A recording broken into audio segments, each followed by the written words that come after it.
Hello everyone, it's Seth, probably better known as Saffron Olive, and it's time for another Brewer's Minute. So this deck probably looks familiar if you follow the Instant Deck Tech series. This is actually Red-Black Vampires that we did an Instant Deck Tech on about a week ago now, and it's going to be our deck for Much Abrew coming up. So today we're doing something a little different with the deck though. There's a few things in this deck that really drive me crazy, but these things provide really good deck building lessons. So today we're looking at 3 lessons we can learn from this Red-Black Vampires deck. And don't worry, this isn't another deck tech. We're not going through all the cards. This is very different. This is stuff that we can't really do in instant deck techs because instant deck techs are supposed to be short and to the point, and we don't really have time to dig into deck building theory to any great extent. We're just kind of covering the cards, what it does, how the deck plays. So we're digging into the bones of this Red-Black Vampire deck to get 3 really important lessons that don't just apply to this deck, but carry over into other decks as well. So let's get to it. Lesson number 1 comes from the 1-drops, and that lesson is Standardize. Unless you have a really good reason, you should probably just be playing 4 copies of cards, especially when you have cards that are doing similar things. So the 1-drops in this deck, there are 8 in total, which is a fine number. To me, that suggests 2 playsets of 1-drops. However, for some reason, this deck has 3 Insolent Neonates, 3 Vampire Lacerators, and 2 Falcon Wrathgorgers. And this is just wrong. And let me say, there are exceptions to this. If you're playing tutors, that can be an exception. If they're finishers that are like 5, 6, 7 mana, that can be an exception because you can't have a bunch of them. The other exception could be if you're just testing out a deck and it's not the finished form, and that could be the case with this deck. It might be that the person is still developing and designing this deck and they haven't really gotten to the final state of it yet. But when this deck is finished and when you are relatively done with it, you're going to want to have 4 of a 1-drop and 4 of another 1-drop, not 3, 3, 2, or 1, 1, 1, 1, 1, 1, 1, 1. You gotta standardize and decide what your deck's doing, because these 1-drops in their current form show a real lack of focus and an indecisiveness about what this deck is trying to do. Insolent Neonate and Falcon Wrathgorger work really well with a Madness plan, and the deck has some Madness synergies built in. You got Asylum Visitor, Heir of Falcon Wrath lets you discard cards, which works with Falcon Wrathgorger, and that's fine. But if you're going to be a Madness deck, you want 4 Falcon Wrathgorger and 4 Insolent Neonate. On the other hand, Vampire Lacerator is essentially a tribal beatdown card.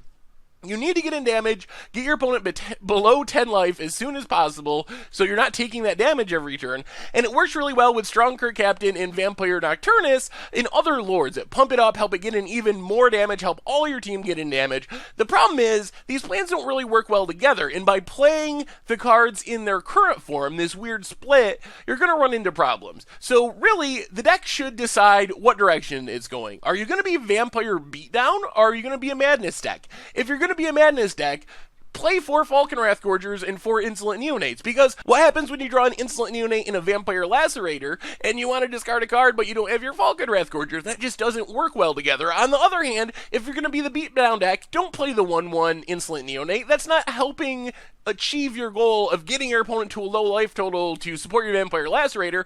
You can still play Falcon Wrathgorger because it has 2 power and works well as an aggro card, but drop the Insolent Neonate. So decide what your plan is and move forward with that plan. You don't want to be playing this weird split because you're just making your deck less consistent. You're going to draw the wrong cards at the wrong time, and you don't want to have that problem, especially since the overarching theme of this goal is to be a red-black aggressive list, and you don't want to run into problems where you're sort of losing to yourself because you're drawing the wrong 1-drops to go with the rest of the cards in your hand. Lesson number 2 is there are certain cards that kind of define colors. They are the reasons to play colors, and if you are playing a deck in those colors, you need to have those cards in your deck. So this deck, even though it's a red-black aggro deck, has just 2 Fatal Pushes and 0 Lightning Bolts. And for me, those cards are the reasons to play these colors in Modern. Not to mention, and it's not on the slide, but the deck has 0 Thoughtseizes, 0 Inquisitions, which is the other reason to play black decks. So when you're building a deck, even if you're building a rogue deck, a different deck, a outside-the-box deck, don't just throw aside the best cards in your colors, you're already doing something really different and unique just by playing red-black vampires. No one's playing red-black vampires. You already got the cool factor covered. You don't have to take it to the next level and say, haha, not only am I red-black vampires, I'm not playing Lightning Bolt or Thoughtseize, and I'm only playing a couple Fatal Pushes. Instead, I'm going to call the Bloodline you and call to the Netherworld you.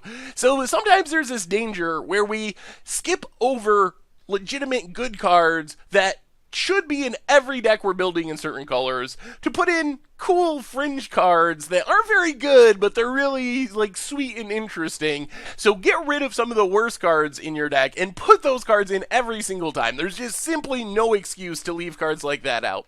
Last but not least, sometimes we get too married to an idea, and oddly, sometimes we kind of overrate a theme of our deck. So the example of this, I think, is a Smuggler's Copter versus Olivia's Bloodsworn. Smuggler's Copter, after playing with this deck, is actually insane. It is one of the best cards in the deck. It works with Madness, it's a big threat, it crews easily, it helps get rid of our bad draws, it finds us lands when we need them for Nocturnus. It is super, super good in this deck. On the other hand, Olivia's Bloodsworn is really, really bad. Amazingly bad. I think I sideboarded it out every single chance I got to. It is just, it's not a modern playable card, not even a standard playable card, not really even a limited playable card. It's just downright bad. There's no reason to have that. So what I think happens is a person who's building this deck thought, well, I'm vampires, so I need vampires. And that makes sense. That's an understandable sentiment. The thing is, if you really look at the deck, I think there's an equal amount or maybe even less payoffs for being a vampire than there are for being a Smuggler's Copter. So Olivia's Bloodsworn, what it does is gets benefits from Stronger Captain, a couple of Vampire Nocturnuses, and maybe sort of Falcon Wrath Gorger. Like, that's a really fringe benefit, but technically you can discard it to something and play it with Madness. So that's like a half a benefit, we'll say. So there's a few payoffs for being vampires, but there's not really that many. It's not like Merfolk where you're playing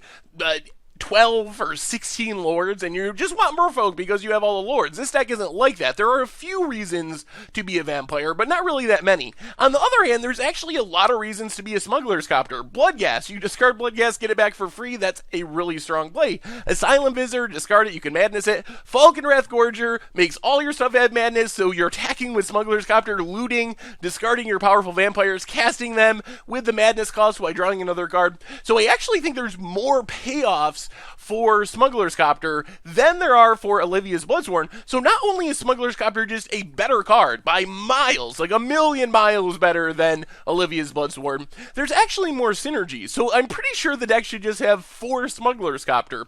So the point of this is, when you are thinking about the cards being in your deck, it is important to recognize your theme and be on theme, but make sure there's actually payoffs for the theme if it's dictating your card choices. If this was a Merfolk deck, I would be 100% on board with playing Olivia's Bloodsword. It is not good, but you just want things that say Vampire. In this deck, though, really, as we've seen, there's just as many reasons to be a Smuggler's Copter as there are to be an Olivia's Bloodsworn, and Smuggler's Copter is just a way more powerful effect. So I think it's easy to look at this and think, well, I'm vampires, so I'm going to default to playing the vampires. When you really dig down underneath and see what's going on with this deck, you'll find that Smuggler's Copter is very clearly the correct choice as a 4-of over Olivia's Bloodsword in the deck. Anyway, hopefully these lessons were helpful. Hopefully they will carry over into building other decks and into your deck building process and end up with some better decks in the end. Anyway, that's been our Brewers Minute for this week. Thank you very much for watching. I hope you enjoyed the video, and I will talk to you soon.